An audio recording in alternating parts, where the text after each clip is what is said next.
Okay.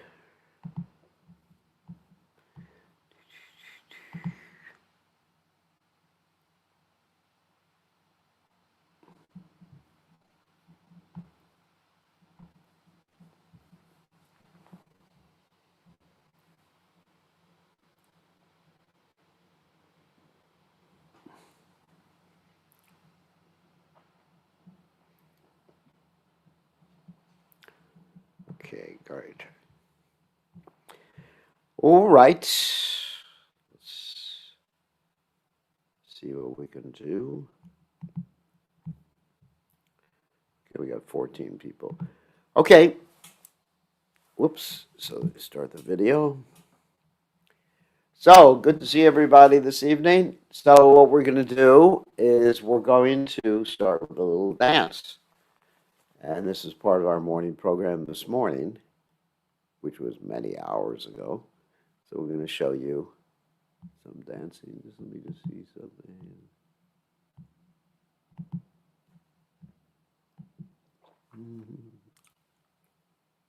All right. Okay, so here's some dancing from this morning that you're all going to get benefit to see. 1 second. We're going to share the screen. Our expert dancer, and it's not me. Here we go. And here we go.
Jayam Vishnupad Paramahansa Paravatikacharya, also Tada Satashi Shimad, His Divine Grace Sabaya Chananad Bhaktivedanta Goswami, Srila Prabhupada Ki Jai, ISKCON Founder Acharya, Srila Prabhupada Ki Jai, Anantakoti Vaishnav Vrinda Ki Jai, Namacharya Shirohiras Thakur Ki Jai, Prem Se Kaho Shri Krishna Chaitanya, Prabhu Nityananda Shidwaita Gadadha, Shivasati Gaur Bhaktivinoda Gajai, Shri Radhakrishna Gopi Govardhanath Shyam Kunda, Radhakunda Giri Govardhan Ki Jai, Vrindavanam Ki Jai, Maturadam Ki Jai, Jagannath Swami Ki Jai, Yamunamai Ki Jai, Shivani Lasi Devi Ki Jai, Samaveda Bhakta Vrindi Ki Jai, Gaur Premananda Hari Hari Bol.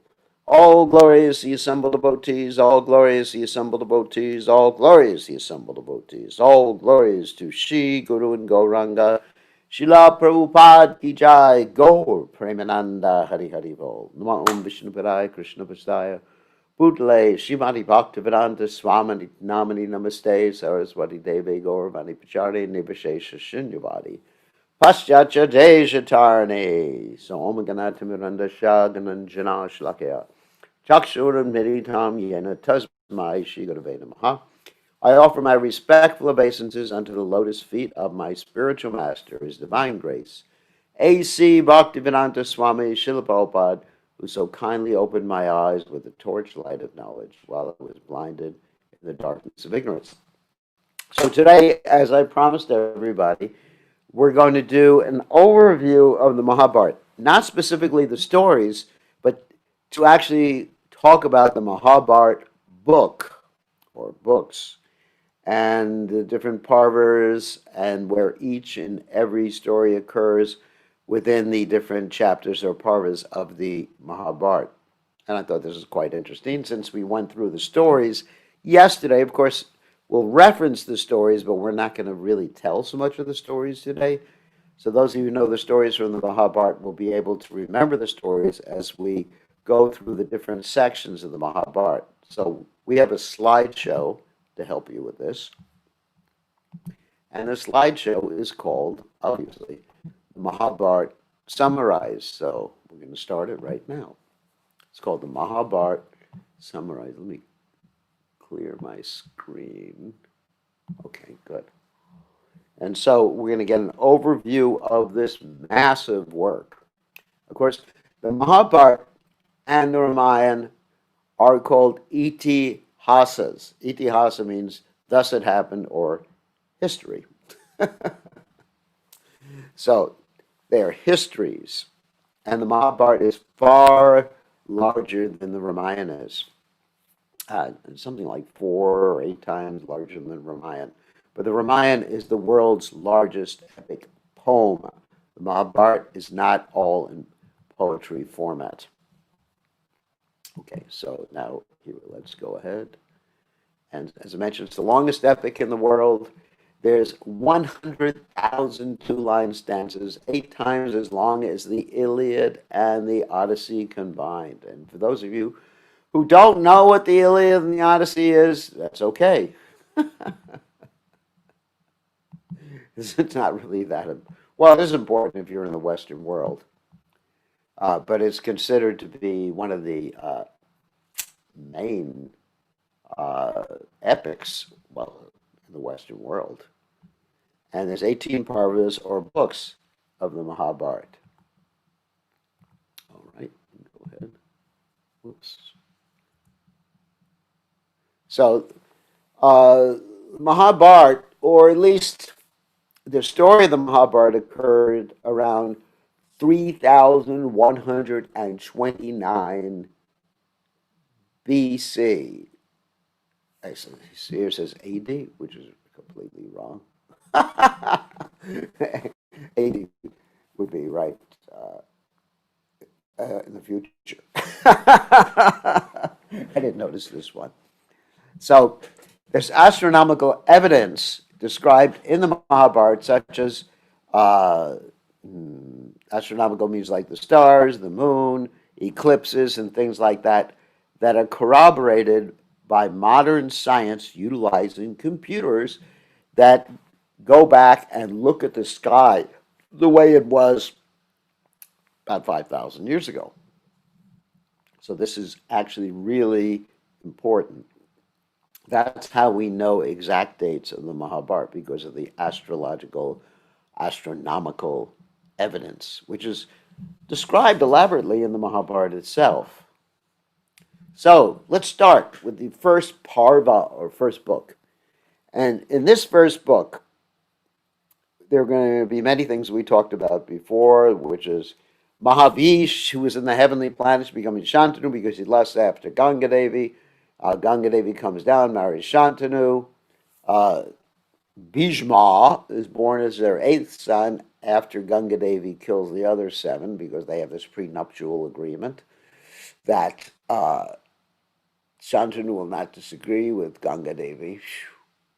Then Bhishma arranges the marriages of Satyavati with the marriage of Satyavati, it's not plural, with Shantanu, his father, because father was in love with Satyavati, who is actually apparently a fisher man's daughter, but actually she was the daughter of a great king named Vasu, but that's a different story.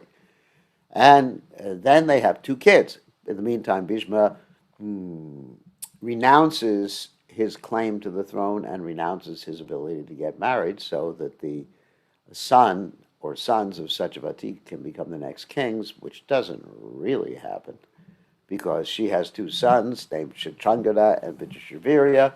And Vichitravirya, well, Chitrangada dies because he's killed by a Gandharva. Vichitravirya gets married to these two girls. Whoops, sorry about that, which we mentioned before, Ambika and Ambalika. He doesn't marry Amba because Amba vows to kill Bhishma, and he dies. Vichitravirya dies, and it's a big problem.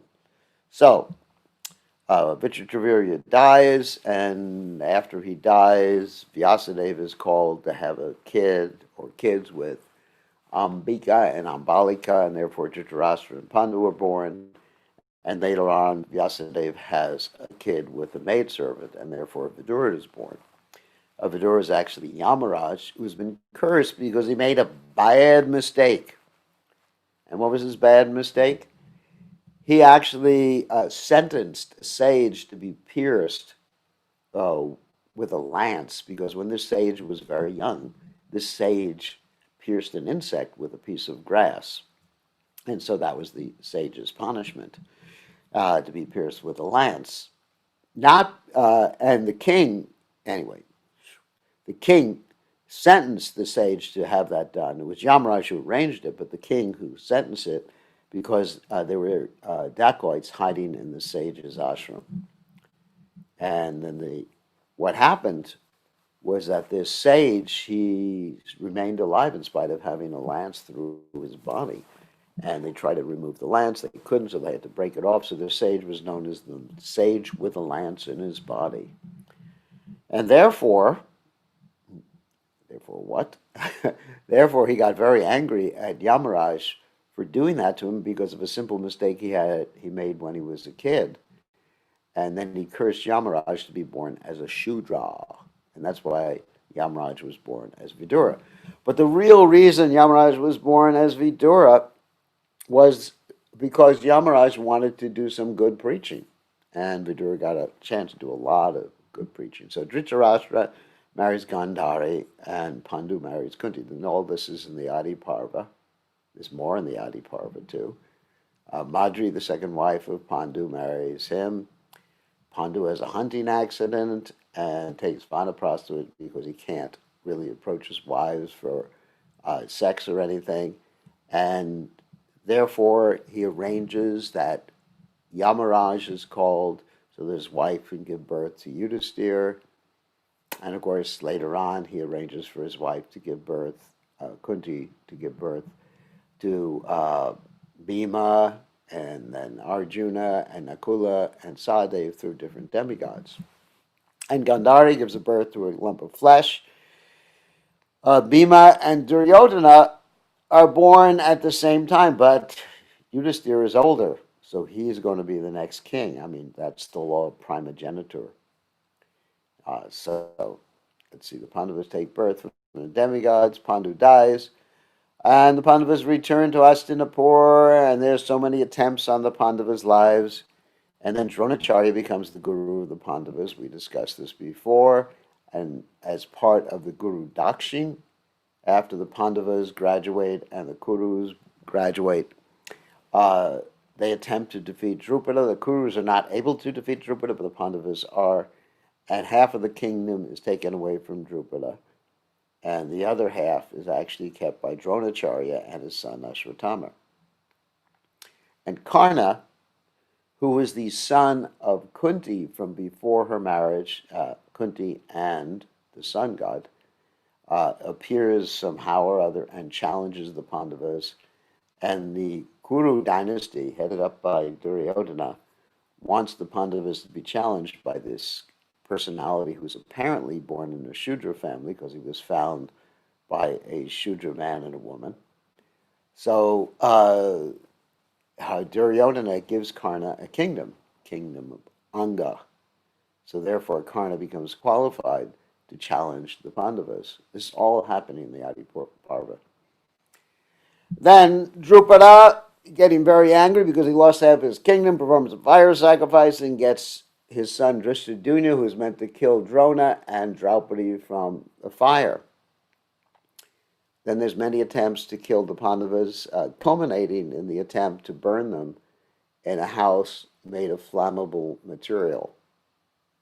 And when they're not running away precisely, but in hiding after the burning of the house, Bhima kills this demon Bakasura, kills Hidimba and marries Hidimba, and then they have a kid named Gatotkacha.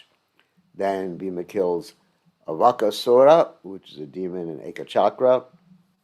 Then Arjuna wins Draupadi at the Swayamvara. Then the Pandavas come back and they divide the kingdom with the Kurus and they get Indraprastha. They burn the forest there. They win the help of Mayadanava and able to erect a giant, beautiful, mystic castle. And during that time, Arjuna has to go on exile. Whoops, sorry about that. We missed this. Arjuna has to go to that on exile because he's intruded upon Yudhisthira, who was with Draupadi, who was their common wife. And that was the deal. If he intruded upon them, he would have to go into exile for a number of years. And actually, he intruded upon them to get his weapons because someone else was trying to steal the cows.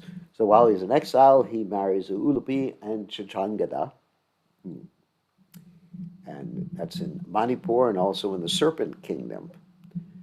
So then he finally arrives in Dwarka and he kidnaps Subhadra, who was originally supposed to marry Duryodhana, and comes back, and there's an arrangement for this demon Jarasandha to be killed before Yudhisthira performs the Rajasuya sacrifice. And all this is in the Adi Parva. Then there's Sabha Parva. This is the Rajasuya sacrifice, which means that Yudhisthira becomes the emperor for everyone. And during this particular time, this rascal, who was the cousin of Krishna, named Shishupal, becomes killed by Krishna. That's an interesting story because Shishupal was born with 4 arms and 3 eyes. And it was predicted that whoever caused the extra 2 arms to disappear, and the extra eye to disappear, would be the one who killed him later on. And when Krishna picked up this little baby, that's what happened.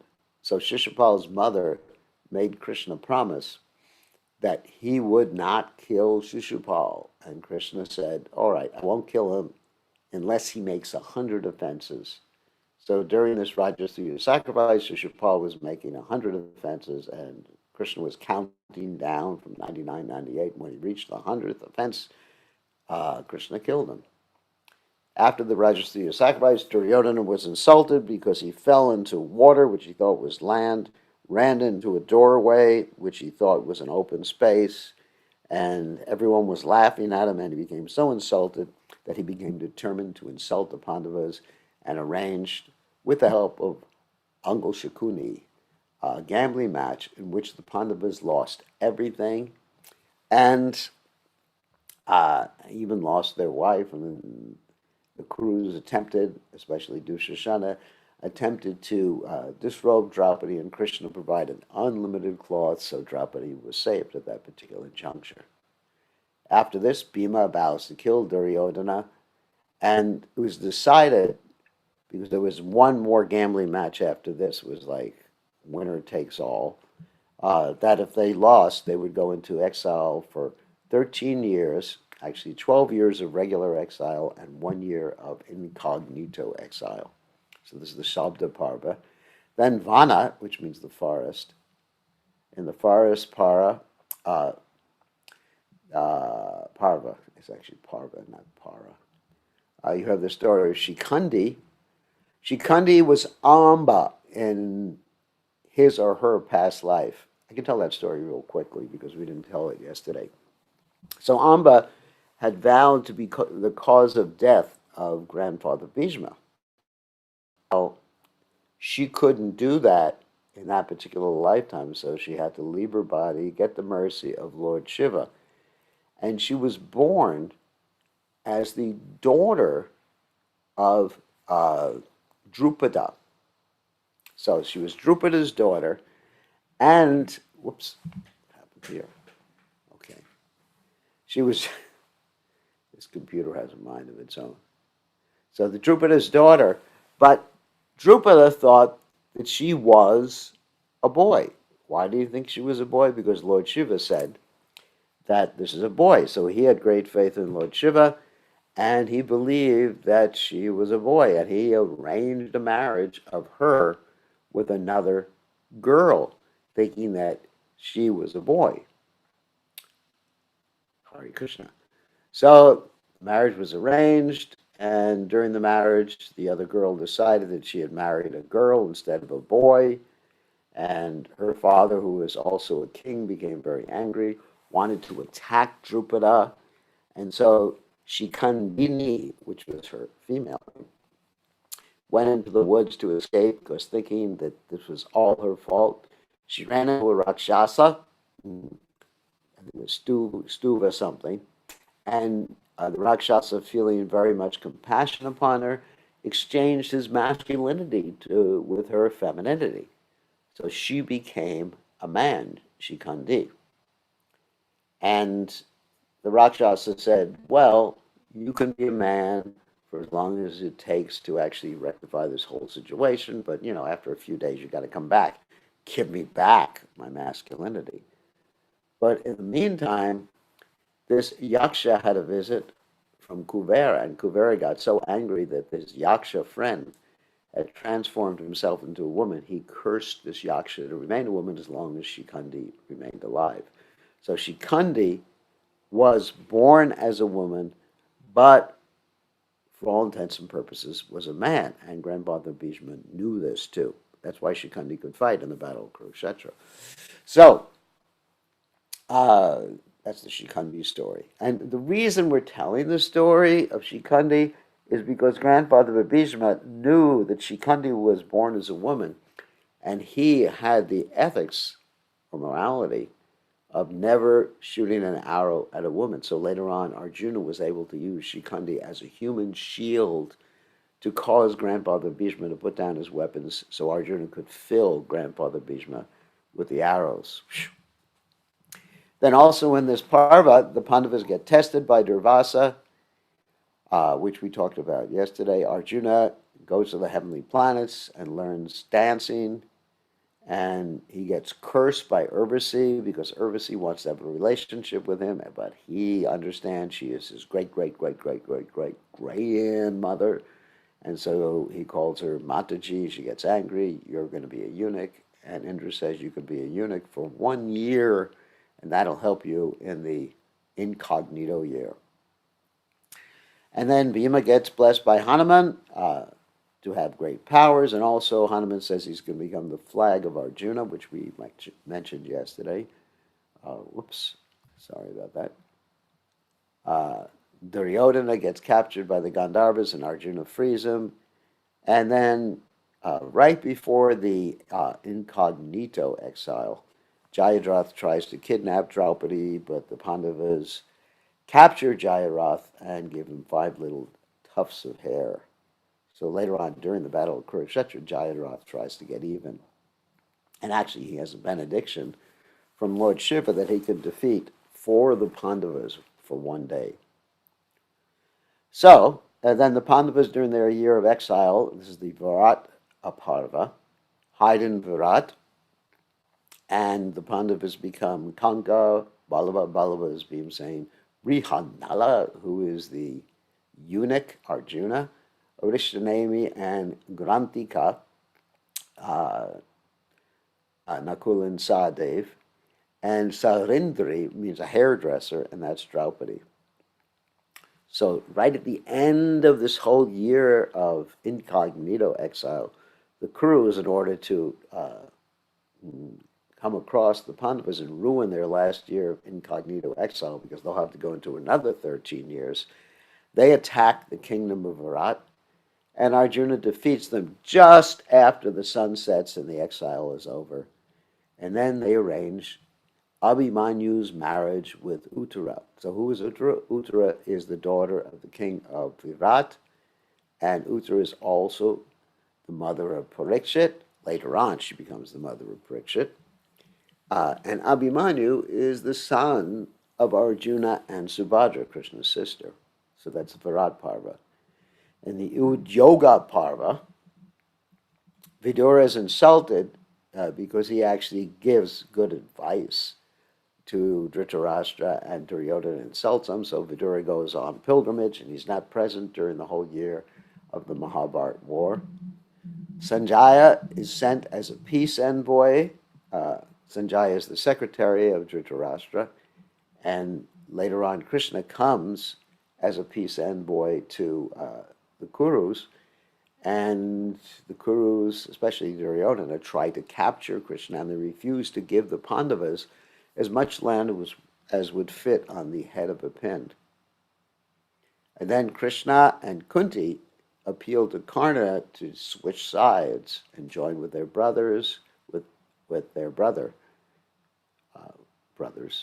with his brothers, and Karna refuses because he feels indebted to Duryodhana. Then there's the Battle of Kurukshetra, beginning of the Battle of Kurukshetra, and Sanjaya is given spiritual vision so he can see everything that is going on, including the Bhagavad Gita discussion between Krishna and Arjuna. Okay, and this is where we left off yesterday. So now we get into the battle. The Bhishma Parva, Bhishma is appointed as the commander of the Kurus. The Bhagavad Gita is spoken. Bhishma orders the Pandavas to fight and kill him. And there's a lot of other things that happened before this that Bhishma, at one particular point, vows to fight so strenuously that either he'll kill Arjuna or Krishna will have to break his promise not to fight in the Battle of Kurukshetra. So Krishna breaks his promise, grabs a chariot wheel, rushes at Bhishma. Arjuna stops him from killing Bhishma. And then Arjuna vows to fight seriously, and ultimately Arjuna uses Shikandi, who we mentioned before was a woman in his past life who now is a man, as a human shield. So Bhishma puts down all of his bows and arrows, and Arjuna fills grandfather Bhishma with arrows. As described that there's so many arrows in grandfather Bhishma's body, you cannot even put a finger width between the arrows. Of course, there's none in the head. And so Bhishma is lying on this bed of arrows, and Arjuna arranges for the celestial Ganges to quench the thirst of Bhishma, because Arjuna fires into the ground and the Ganges comes out of the ground.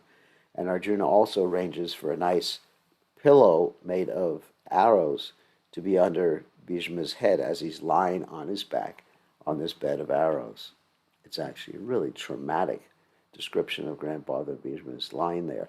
And grandfather Bhishma, as we mentioned yesterday, is the benediction of not dying unless he actually wants to die. His father gave him that benediction because he arranged the marriage of his father with Satyavati. And so grandfather Bhishma doesn't leave his body then, for several reasons. One reason is that he wants to see the Pandavas win before he leaves his body. Another reason is he wants to leave his body during an auspicious time after the winter solstice, when the sun starts to go to the north again. That's after about December 23rd or so. The sun starts to go to the north. So anyway, so grandfather Bhishma eventually leaves his body, but actually after the Battle of Kurukshetra, which we're going to describe in a second. So then there's the Drona Parva, where Drona becomes the commander because Bhishma is actually incapacitated, lying on his back. And Krishna wants to kill Dronacharya, but Dronacharya can't be killed under any ordinary circumstances, even though Drishtadyumna is supposed to be the one who kills Dronacharya. But even Drishtadyumna is not capable of killing Dronacharya. But Dronacharya is only capable of being incapacitated when he puts down his weapons. And the only way he's going to put down his weapons is if he thinks his son, Ashwatthama, is dead. So Krishna tells Yudhisthira to lie and say that Ashwatthama is dead. But Yudhisthira, being a very devoted to truth-telling, says, I'm not going to lie, Krishna. Even if you tell me to lie, I'm not going to lie. So Krishna thinks of a ruse. He says to Bhimsena, you kill that elephant over there, and that elephant's name is Ashwatthama. So Yudhisthira, you can now say that Ashwatthama is dead, because everybody would believe Yudhisthira, because Yudhisthira never told a lie. So Yudhisthira yells out, Ashwatthama, and in a very low voice he says, the elephant is dead. And Dronacharya becomes so depressed, he puts down all of his weapons, lies down in a yoga position, or sits down in a yoga position. Drishtadyumna comes out, and he chops off the head of Dronacharya. So Dronacharya is killed. So you see, Krishna is actually employing what would be considered improper tactics, but to accomplish something that's dharmic.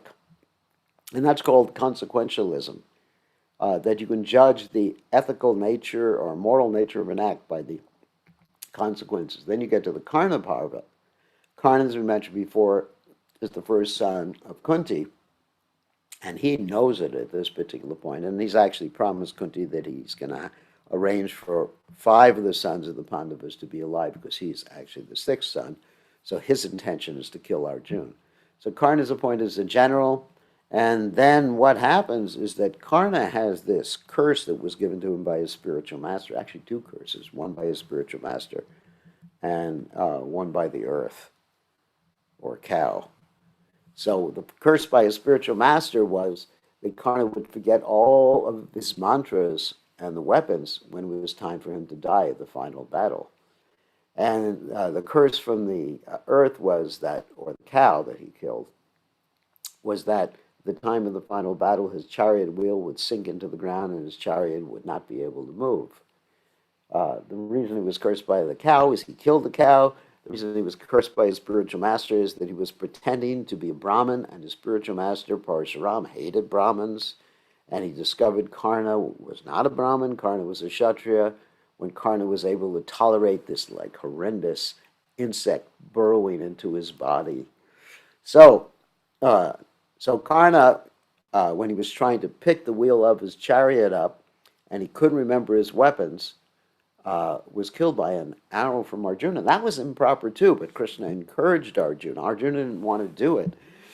And Krishna kept saying to Arjuna, remember what he did. Remember how he defiled and said that Draupadi was a prostitute. Don't ever forget that. And Arjuna got more and more fired up and killed Karna. And then Dushashan was killed by Bhima. Now, Bhima had taken the vow, as we mentioned yesterday, to not only kill Dushashan, but to take the blood from his chest and drink it. And take the blood from his chest and put it on Draupadi's hair. And Draupadi, I mean, these were tough people here, you know. Woo-hoo. So, anyway, So, because Dushyasana was the one who had dragged Draupadi and attempted to disrobe her at the behest of his brother Duryodhana. So Dushyasana is finally killed by Bhima. Bhima, in fact, is killing all the Kurus, all 100 Kuru brothers. He had taken that vow to be the cause of the death of all of them. So the other Pandavas didn't really touch the other Kurus. Uh, they left them all up to Bhima. Then you get to Shalya. Shalya is actually the uncle of the Pandavas, but Shalya was tricked. I don't have time to tell that story, but Shalya was tricked to take the wrong side in the battle of Kurukshetra. So he's appointed as the next commander, the last day of the battle. And what happens is Bhima, during this last day, Shalya is also killed uh, by either Nakula or Sahadev. And the last day, the Bhima is fighting with Duryodhana. Well, actually, after the battle, there's basically only Duryodhana and, one or two or three other people. Ashwatthama is left, and Kripa, other people, a few people are left. So what happens is that Bhima finds Duryodhana. Duryodhana is depressed, meditating in the water, and he challenges him to a fight.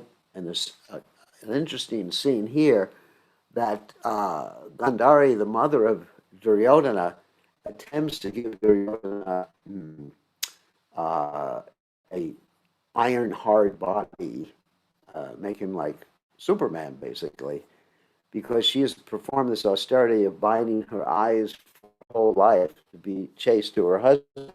And she understands that when she takes away the bandage or whatever was binding her eyes and looks at Duryodhana's body will become impenetrable, like a rock or steel or something like that. So she tells Duryodhana, please come and see me, but without your clothes. And Krishna knows what's going on, so he sort of interferes. He sees Duryodhana going to see his mother, and he says to Duryodhana, what are you going dressed like that or undressed like that? And Duryodhana says, this is what my mother requested. And then Krishna says, well, at least you should wear like a fig leaf or some leaf around your midriff. And so Duryodhana, taking Krishna's advice, puts it around his midriff, and Gandhari looks at Duryodhana and sees his whole body except for the midriff, and therefore that's the vulnerable part of Duryodhana's body. But Duryodhana is not too worried about that because basically when you're fighting with a club, you're not supposed to hit someone below the belt, around the thighs. And so Bhima is fighting with Duryodhana, and the rest of Duryodhana's body is completely impenetrable and vulnerable. And Bhima keeps hitting him, and nothing happens, and nothing happens, and nothing happens the whole time. And Bhima doesn't know what to do. And finally, Krishna motions to Bhima that you should hit him below the belt. Krishna slaps his own thigh, and Bhima hits Duryodhana with his club on the thigh and breaks Duryodhana's thighs, and Duryodhana is left there writhing in pain. Balaram sees this whole thing, gets ready to kill Bhima for fighting improperly. Krishna talks him out of it. So this happens in the Balya Parva. And then the Soptika Parva, then Ashvatam, Kripa, and Kritavarma. Kripa, not creepy. Creepy is Kripa's sister. And Kritavarma killed the remaining Pandava army in the night. The Pandavas are in their camp, and the Pandavas' children get killed. The 5 sleeping sons of the Pandavas, Drishtadyumna gets killed, and so many other people get killed, except for the Pandavas, the 5 Pandavas who were not there at that particular point. Then there's the Sri part. Sri refers to the late. In this particular section, the women of both families are lamenting because they've lost their husbands, their fathers, their protectors. Gandhari gets really upset and blames everything on Krishna. Wow. Actually, she gets upset with Yudhisthira too. And so Yudhisthira's beautiful toes and beautiful toenails that he has sort of like curl up and become like claws instead. So they're ugly at this point. And Gandhari blames Krishna for everything, so she curses Krishna. That is something like 30 some odd years after the battle of Kurukshetra. His family, that is Krishna's family, Yadu dynasty, will kill each other too. And that eventually happens. That story is there in the Bhagavatam and also in other Vedic literatures like the Mahabharata.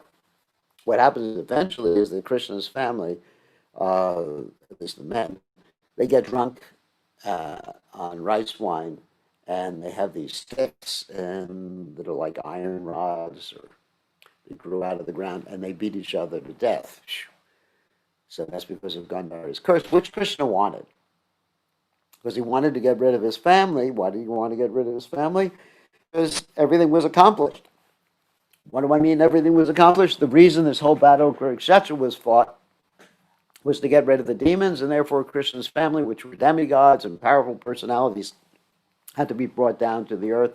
So the culmination of Pruchanaya Sadhanam, and especially Vinashaya Dushkratam, that means getting rid of the miscreants, occurs during the battle of Kurukshetra. So Gandhari curses Krishna. And Shanti Parva is the longest book of the Mahabharata. So this details the crowning of Yudhisthira, and then Bhishma is still lying there on the bed of arrows. And he gives instructions to Yudhisthira how to be a king. Why you should become a king? Because Yudhisthira doesn't even want to become a king or emperor at this particular point because he feels guilty. He says, just for the sake of this kingdom I've gotten this. And so he gets a chance to get instructions from grandfather Bhishma how to properly carry out his duties as being a king, as well as why he should be the king. And within this, Shantiparva is the Vishnu Sahasranam, Shiva Sahasranam, and some more spiritual instructions. And Anushasana Parva is also similar in the book of instructions from Bhishma. These two parts are the largest parts of the Mahabharata.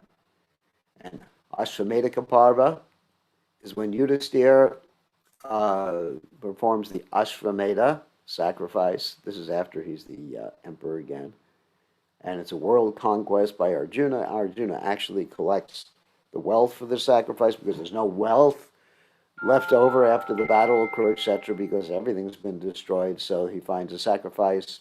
Arjuna finds a sacrifice that was done many years ago where the Brahmins left all the wealth because they were given so much wealth, there wasn't anything left over. Therefore, Arjuna has the name Dhananjaya, collector of wealth. And then you have the Ashrama Vasika Parva, where you have, because Vidura comes back to encourage Dhritarashtra, Gandhari, and Kunti to go with him into the forest to actually take Vanaprastha to get ready for leaving this world. So Dhritarashtra burns up in a fire with Gandhari and Kunti, and Vidura leaves this world too in the forest and goes back to his original position as Yamaraj. And Dhritarashtra does not go back to home, back to Godhead, because he's committed too many offenses at this particular point. And then the Maushala Parva, where the Yadava dynasty self-destructs, that means they kill each other, they get intoxicated. There's a whole story how they got cursed because of the children of the Yadu dynasty teasing the sages. And that story's in the Srimad Bhagavatam also. And so that's the Yadava dynasty self-destructs. And then see how large it is? Then there's the Mahaprashtanika Parva, in which the Pandavas head off. They renounce everything because they've understood that Krishna has left the planet, and they leave everything in the hands of Parikshit, who is their descendant. And the Pandavas head north, and each one falls except for Yudhisthira, which is really interesting. And they each fall because of a particular fault, like Bhimsena ate too much. Arjuna didn't defeat his enemy one particular day. It was either Nakula or Sahadev who was bragging that they were the most handsome person, and Draupadi fell because she favored Arjuna more than the other husbands. And so Yudhisthira was left, and he enters into the final regions. What happens is that there's only a dog following Yudhisthira. And Indra comes down and says to Yudhishthira, you can go to heaven. And Yudhishthira says, I'll go only if my dog can go with me. And uh, Indra says, dogs don't go to heaven. So Yudhishthira says, I've given shelter to this dog, so unless the dog goes, I'm not going to heaven. And so then the dog is revealed as Yamaraj. They take him to heaven, and then in heaven, he sees Duryodhana and company enjoying life. And he doesn't see his brothers, and he says, where are my brothers? And they say, well, we can take you to where your brothers are. So they go long distance away to basically what's hell. And he hears the voices of his brothers. And his brothers are being tortured, and they say, is that you, Yudhishthira? Oh, we feel so good that you're here. And then the guard who brought Yudhishthira down to the hellish region says, all right, now you can go back to heaven. And Yudhishthira says something very wonderful, showing the love for his brothers. He says, if I'm with my brothers, then hell is heaven, and without my brothers, heaven is hell. It shows love. Actually, it's a really important statement by Yudhishthira at the end. And then he and the brothers end up in heaven. Of course, we know they're pure devotees, so these are expansions that are in heaven. And it's described that all the Kshatriyas, because they've done so many sinful things, like sometimes they have to kill animals and do other things, have to see hell when they leave this material world. So that is the summary of the Mahabharata. Wow. And we did pretty good as far as time frame is concerned. So let us take some questions about the Mahabharata. So you read the whole Mahabharata sometime. It's a very interesting. There's 80, I think it's about 84 different versions of the Mahabharata. They all basically have the same story. There's some differences. For example, in the North Indian version of the Mahabharata, you have, as I mentioned yesterday, you have Parashara Muni having a relationship with Satyavati in the middle of the river, and then Vyasadeva is born. That's why it's called Krishna Dvaipayana Vyas. He's born on an island.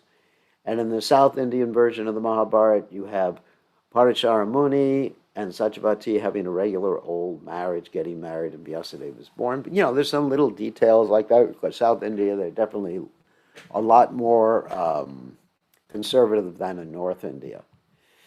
So that's a basic summary of the Mahabharata, and I thought that would be interesting. Following the Gita Jayanti celebration, we talked about some of the stories from the Mahabharata yesterday, and we encourage you all to read the Srimad Bhagavatam, which has a lot of stories from the Mahabharata, and then ultimately, when you have time, you can read the whole Mahabharata. The movies of the Mahabharata that are out are extremely inaccurate as far as depicting the details of the story.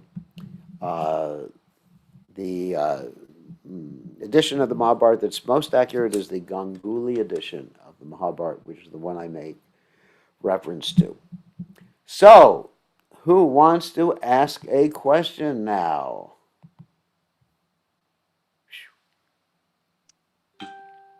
We covered a lot. Hare Krishna Gurudev. All right, Rakesh, you have a question. Yes, Gurudev, thank you. Please accept my humble obeisance. Gurudev, how come Duryodhana is in the heaven?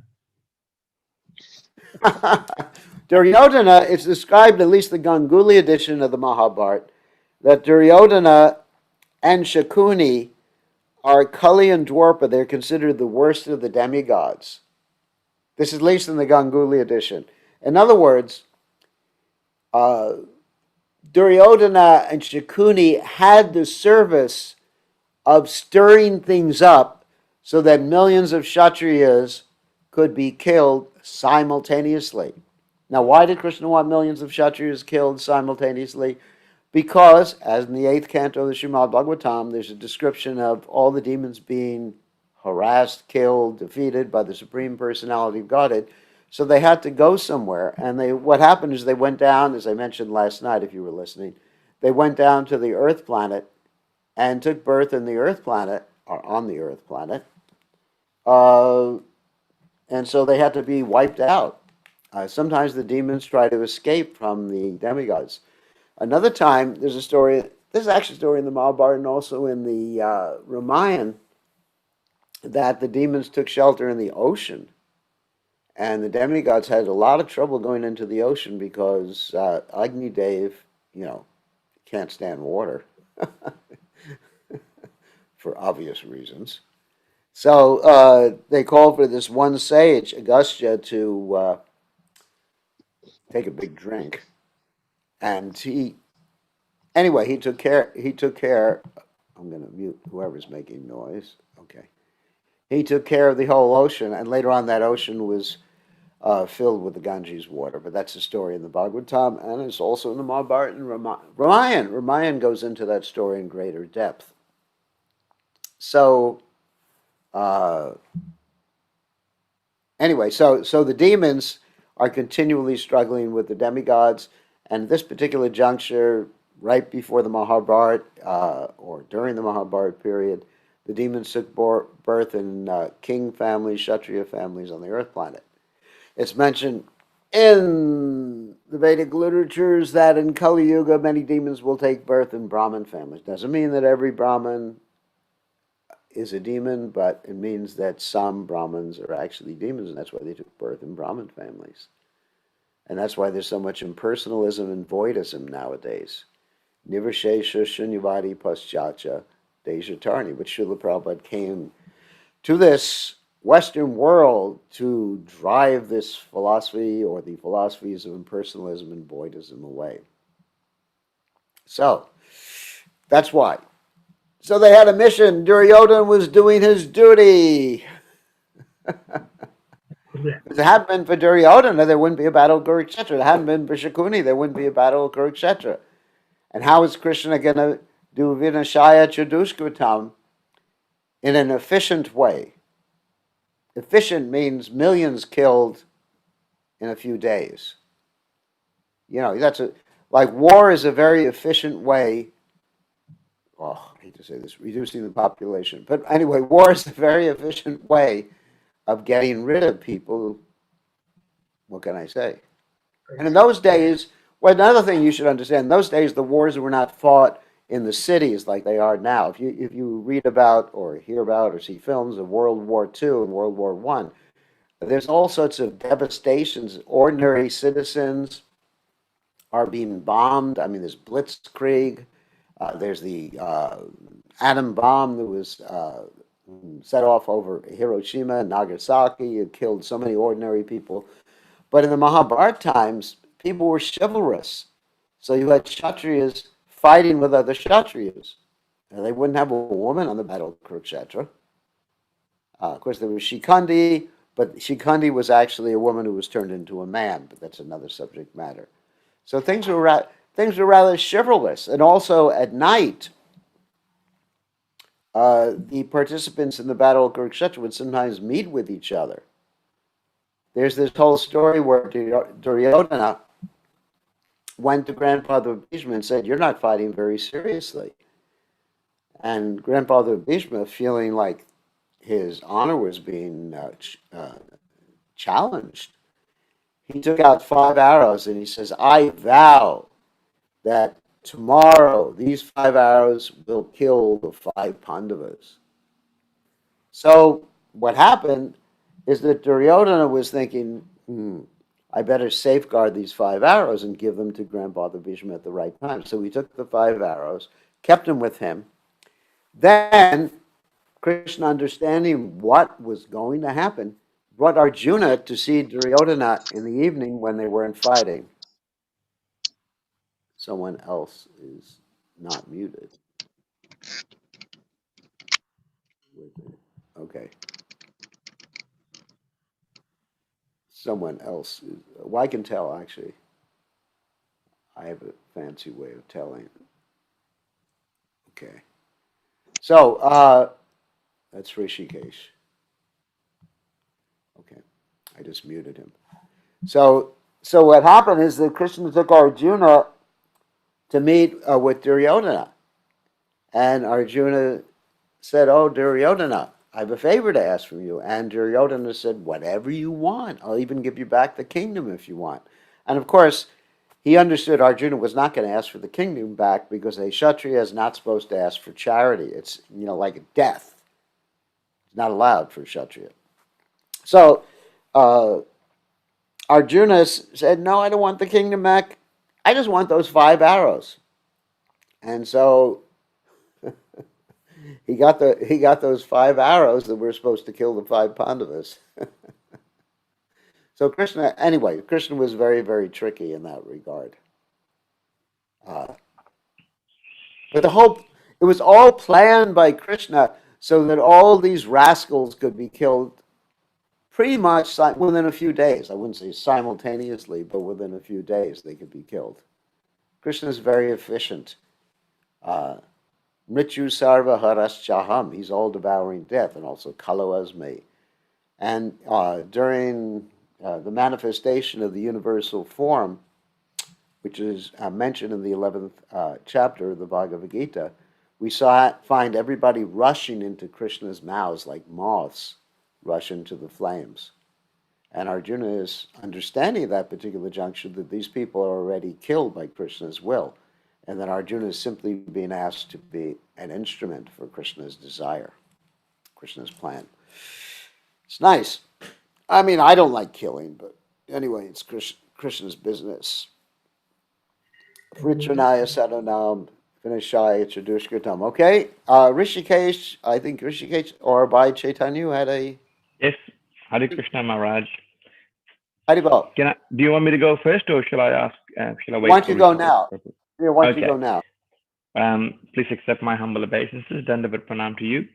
It's a bit of a follow up of that question, and I heard you earlier say that it's that when Gandhari was blaming Krishna for the whole thing, that this was Krishna's plan, to get rid of all the all the demons or the miscreants through the Kurukshetra battle. So the question there is, if it was predestined to happen, Yeah. this whole thing about the free will and the choice, that he kept on going to Dhritarashtra and say, Dhritarashtra, you have the power to stop this war. You should. Right. And so did he really? I mean, Dhritarashtra kept on blaming Providence. So just trying to understand if you can elaborate on that, please. Krishna would have had to figure out a different way of killing everybody. Certainly, he wasn't taking away Dhritarashtra's free will. Then Krishna would have, but Krishna knew which way Dhritarashtra. See, that we had a discussion before about Krishna's knowledge of everything past, present, and future, especially the future, whether that actually negates the idea of free will or free choice. I personally don't think it does, because Krishna could know which way you're going to use or which way you're going to exercise your free will. And just because Krishna knows which way you're going to choose doesn't mean that you're forced. It means that you're actually choosing. God has to know everything, past, present, and future. And that statement is there many times. In the beginning, you find that statement. Krishna knows everything, past, present, and future. In so many places. Otherwise, he wouldn't be God. If he was actually devoid of some type of knowledge, we wouldn't say that he was God. So, but Krishna did give Arjuna the choice, for sure, of being his instrument. Because Krishna, if Arjuna had chosen not to fight, Krishna would have had some other arrangement. Because Krishna actually says that, that just be my instrument. So because Arjuna chose to fight. I mean, it's just like, all right, let me give you the example of Srila Prabhupada, where Lord Chaitanya predicts that in every town and village his name will be heard. So someone chose to do that, and that someone was Prabhupada. I often say, using an expression from the movies, that Prabhupada was the one because he chose to be the one. And how did he choose to be the one? by being dedicated wholly and solely to his spiritual master's instructions. You know that, and of course, Prabhupada. Yes, of course, Prabhupada descended from the spiritual world. He was sent for this specific purpose, but really, because Prabhupada chose to follow his spiritual master's order in spite of all the impediments that were there, uh, that shows us that we all have the opportunity to become empowered if we choose to follow in faith Krishna's order and the order of the spiritual master. In fact, the Bhagavatam, we have this Yasha Devi Parabhaktir Yata Tevi Tata Kurut Kashaite Katitari Arta Prakashante Mahatmana. That if one has full faith in the order, in the words of the spiritual master, Pran Govind sent me a nice quote, which I'll read in a second. If one has full faith in the words of the spiritual master and the words of the Vedic literature, then everything is revealed. So Prana Govinda sent me this quote from the Bhagavad Gita. O Arjuna, is the Supreme Personality of Godhead, I knew everything that has happened in the past, all that is happening in the present, and all things that are yet to come. I also know all living entities, but me, no one knows. That's God. So he doesn't interfere. He doesn't interfere with the personal choice. He just knows what's going to happen. No, he gives the choice, but he knows how people are going to choose. But still, people choose. It's not that he makes them choose a specific way. That would be taking away. That would be taking away free will if he made me choose. Like if Krishna's just going to make me choose after this class to eat a pakora or something like that, which he won't. He better not, because it's not my diet. I get very angry with Krishna if he make me eat a pakora. So,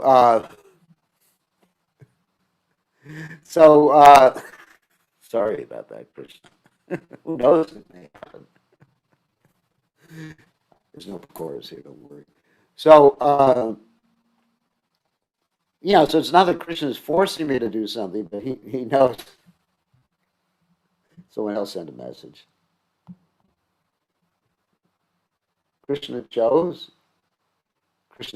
to not send me a pakora. Thank God. So, I think Krishna Priya says that. So, we're choosing, and then Krishna knows which way we're going to choose. If he doesn't know which way we're going to choose, then he's not God. Or his statement in the Bhagavad Gita has no meaning, where Krishna says, and reading again from the Bhagavad Gita, O Arjuna, is the Supreme Personality of Godhead. I know everything that has happened in the past, all that's happening in the present, and all things that are yet to come. Yet to come means the future. Okay, one more question from Sumukha, and then we have to end. Thank you, Guru Maharaj. Thank you very much for that. Hare Krishna. Thank you, Abhay Chaitanya. Please accept my humble obeisances, Gurudev. Yeah. Regarding Pandavas, we know they were great devotees of Lord Krishna, but they surrendered to Krishna. They follow Krishna's instructions. They served Krishna, but in the end, they end up in heaven. They didn't go to Vaikuntha nor the spiritual world. It's described that the Pandavas were like Devaki and Vasudeva. They're expansions of the Lord's eternal residence. Just like Krishna's in the spiritual world, and Krishna expands or appears in this world, but at the same time as in the spiritual world. It is also described that the demigods, in one sense, are expansions of the residents of Vaikuntha. The residents of Vaikuntha are expansions of those in Krishna Loka. So the Pandavas, like Arjuna, is always with Krishna. He is never separated from Krishna. But sometimes these pure devotees have these expansions of themselves, the demigod expansions of Vasudeva and Devaki. Let's see, the expansions. Sometimes it's mentioned, like Garuda, for example, who is Lord Vishnu's carrier, is an expansion of a coward boy in Vrindavan. So these are like inconceivable things. These are eternal associates of Krishna. Yudhisthira, Nakula, Sahadev, Bhima, and Arjuna, they're eternal associates of Krishna. So, but their expansions could be in the heavenly planets. That's how it's usually explained. Okay, another question, Gurudev. We know there were 8 Vasus and they were Yeah, killed by Ganga Devi. 7 was killed, the eighth one was left. So we know when the Vasus were killed, they went back to where they came from in the heavenly planets. that's right. And what happened to the eighth Vasu? Where did he go? He went back to heavenly planets, or he went back to the spiritual world? He went back to the heavenly. Well, he's a pure devotee. Also, Bhishma is a pure devotee of Krishna, so he went back to the spiritual world. But there's an expansion of his, which is a Vasu in the heavenly planets, which his name is Jiao, who went back to the heavenly planets. Okay. It's a little complicated thing when you have the eternal associates of the Lord expanding as demigods or expanding as personalities on this earth planet. Uh, I understand that Krishna can take many millions of forms, many expansions. And what about Unlimited. the unlimited? What about the Jiva souls and this like heavenly? The Jiva souls, by Krishna's grace, can expand themselves, not unlimitedly, but to a greater extent than we can imagine. I don't know the number. It's not like the yogic expansions where yogi can expand himself 9 times, and television expansions. It's actually of a different category. But you find this all the time, that devotees can expand themselves or be in 2 places simultaneously, or in power, or sometimes you'll find devotees in Chaitanya Lila that are considered, like Haridas Thakur is considered to be an expansion or incarnation of Lord Brahma as well as Prahlad Maharaj. So these descriptions are there. I mean, sometimes they're empowered expansions. In other words, someone can be empowered by Lord Nrsingadev, or empowered by Prahlad Maharaj, or empowered by Lord Brahma. And sometimes the potency, there's different ways that people are considered expansions, incarnations, avatars. Again, I have to take shelter of that word achincha. It's inconceivable because, I mean, I may talk about it theoretically, but as far as like practically understanding it, it's something that is beyond our realm of ability to understand. Okay? Yes. All right, so we'll see everybody tomorrow. And for those of you in Fiji, Australia, New Zealand, happy Sunday. It's Boxing Day there, isn't it? Yes. No, today is 27 here. Oh, 27th. So yesterday was Boxing Day for Yes. you. Yes. Yes. So And tomorrow is another holiday. today, today is Boxing Day in America, but we don't celebrate it. Oh, tomorrow is Boxing Day in America. Who knows? It's all Maya anyway. Okay. See, yeah, there's another quote here just to verify what I said. Bhaktivinoda Thakur said in Jaiva Dharma that we can be in 2 places, Krishna Lila and Gauranga Lila. And according to other literatures, a Jiva soul can be more than 2 places. Like in the Brihad Bhagavatamrita, you have Narada Muni and many of the different levels in the spiritual levels and material levels. So this is inconceivable.